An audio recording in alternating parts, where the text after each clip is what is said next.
Hoi, hoi, hoi ya hoi, kami kembara muda.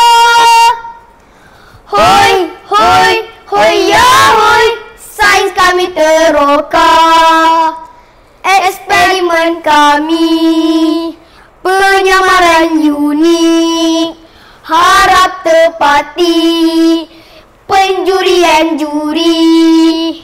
Hoi, hoi, hoi ya hoi, hoi, hoi, hoi ya hoi, hoi, hoi, hoi ya hoi. Silmi, ada sarang laba-laba lah atas bahu kamu. Alamak, kalau Altaf nak tahu, semua haiwan mempunyai habitat sendiri untuk berlindung.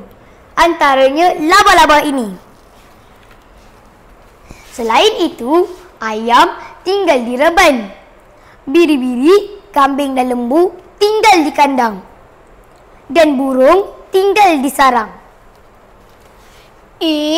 Di mana kata serangga kayu dah belalang? Saya tak nampak pun di sini. Altaf mesti tak perasan ya, katak tinggal di darat dan di air. Serangga kayu pula di cerahan kayu ini. Manakala belalang pula di sebalik daun.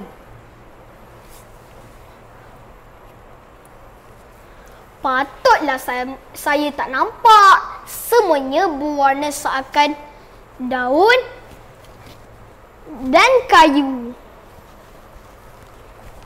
Baru saya ingat, dalam sains tahun 5, cikgu menceritakan tentang penyamaran.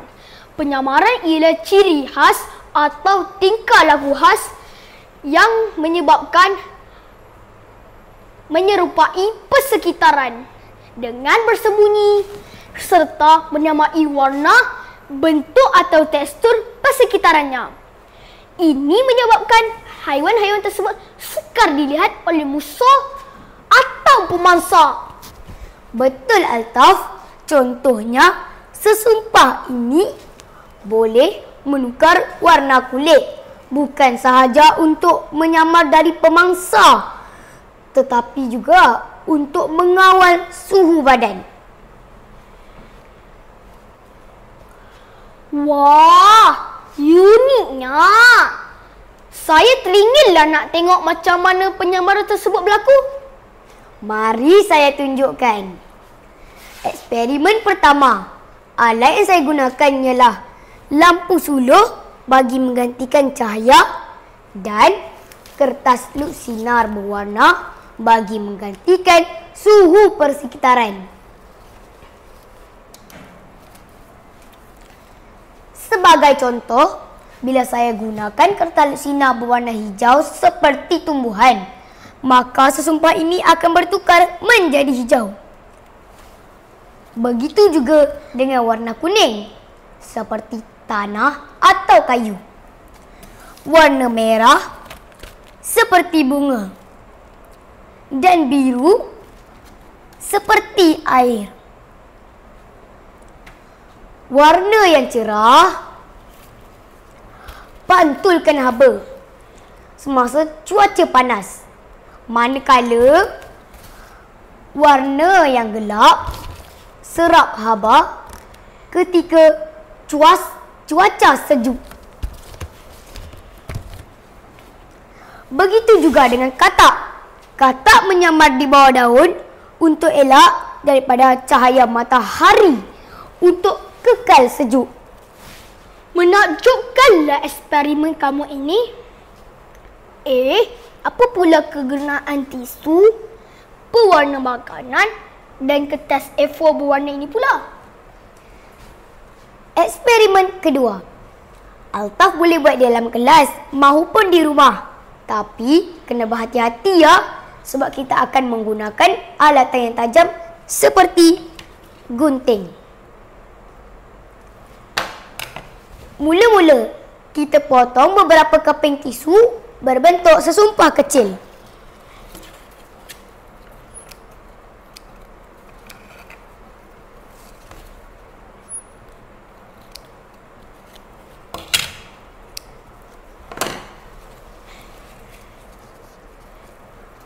Kemudian, celup setiap bahagian haiwan ke dalam warna makanan berbeza.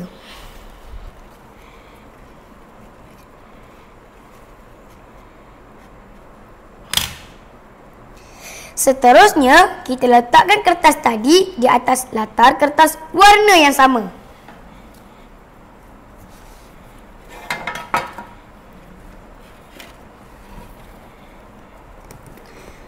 Nah, lihatlah bagaimana ia sukar dilihat apabila warna sama dengan latar. Baru saya faham, penyamaran ini ialah keajaiban semula jadi. Namun, tanpa penjagaan alam sekitar, keupayaan ini akan menjadi sia-sia. Marilah kita sama-sama menjaga habitat semula jadi haiwan-haiwan ini. Aplikasi eksperimen penyamaran dalam kehidupan kita telah digunakan pakai pada corak dan warna seragam tentera seperti saya ini. Warna baju ini dapat menyatu dengan persekitaran seperti di dalam hutan dan sebagainya. Ini pasti akan mengaburi mata pihak musuh. Ya, selain pakaian tentera, mereka bentuk kenderaan dan peralatan tentera juga dicek dengan corak penyamaran. Penyelidikan biologi dan pemeliharaan ini juga dapat membantu saintis untuk mencari dan memelihara spesies terancam. Prinsip yang sama inilah yang digunakan oleh haiwan penyamaran seperti kita pelajari di sekolah. Sekian sahaja persembahan kami, Sains Logika. Kami teroka, pengembara muda berkongsi idea. Sekian, terima kasih.